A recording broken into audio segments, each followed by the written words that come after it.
Circle 1. Limbo. The mildest circle, reserved for virtuous people who were never baptized, and for the great minds of the ancient world who lived before Christianity existed at all. Dante places Homer, Aristotle, Socrates, Plato, and Ovid here, resting inside a peaceful walled castle with 7 gates, surrounded by a green meadow, the closest thing to comfort hell offers. Aristotle is even given a title, the master of those who know. There's no fire here, no torture, just permanent distance from God, with zero hope of it ever changing. The punishment isn't pain, it's exclusion, forever. Circle 2. Lust. Before any soul enters, a creature named Minos judges them, a monstrous figure who wraps his tail around his own body a number of times equal to the circle the soul is condemned to. Here, in Circle 2, souls are caught in a violent, unending stormwind, blown around with zero control over their own bodies, a direct mirror of letting desire control them in life. Cleopatra is here. Helen of Troy is here.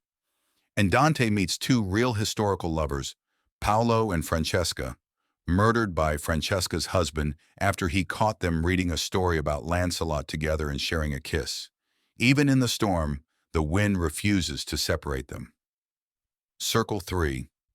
Gluttony. Endless freezing rain, hail, and dirty snow fall forever, turning the ground into a stinking swamp. Guarding it is Cerberus, the 3-headed hound of Greek mythology, clawing and biting at any soul that passes.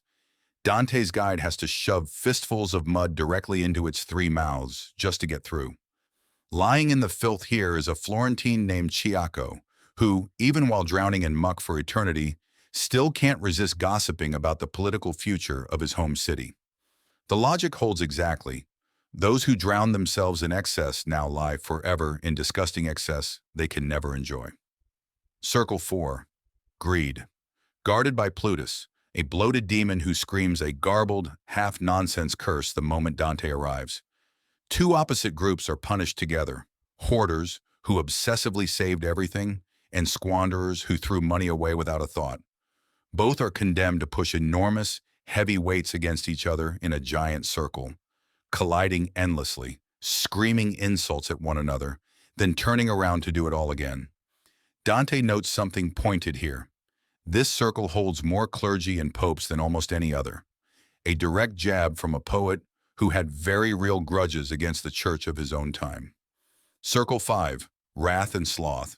Split across a swampy river called the Styx, crossed by a ferryman named Phlegyas. On the surface, the wrathful attack each other without pause, tearing at one another with bare hands and teeth. One of them, Filippo Argenti, a real Florentine political enemy of Dante's, gets torn apart by his fellow dam the moment he tries to grab the boat. Beneath the surface, fully submerged in mud, are the slothful, people too apathetic to engage with life at all. You can't even see them. All that's left is bubbles rising to the surface, from a hymn they gurgle that no one will ever hear. Circle 6. Heresy. Heresy, and the entrance point to the walled city of Dis, where hell gets noticeably worse.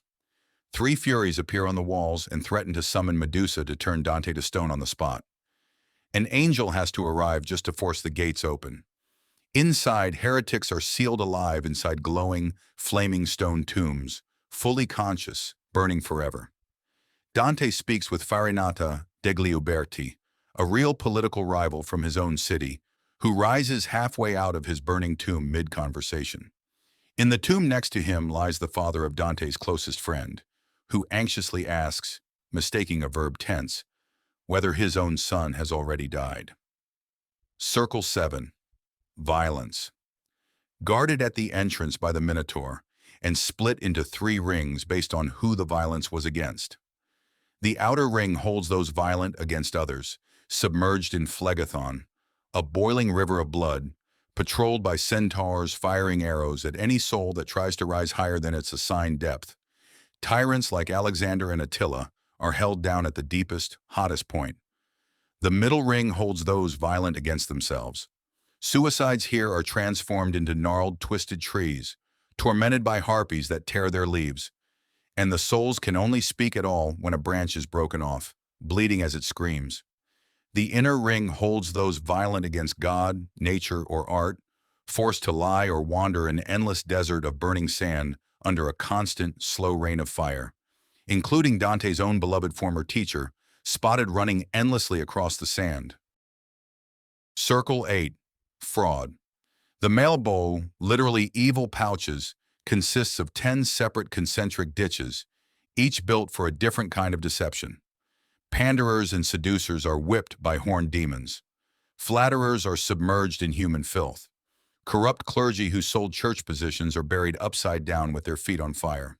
False prophets and fortune-tellers have their heads twisted completely backward, forced to walk forever, facing behind themselves. Corrupt politicians are plunged into boiling tar by clawed demons.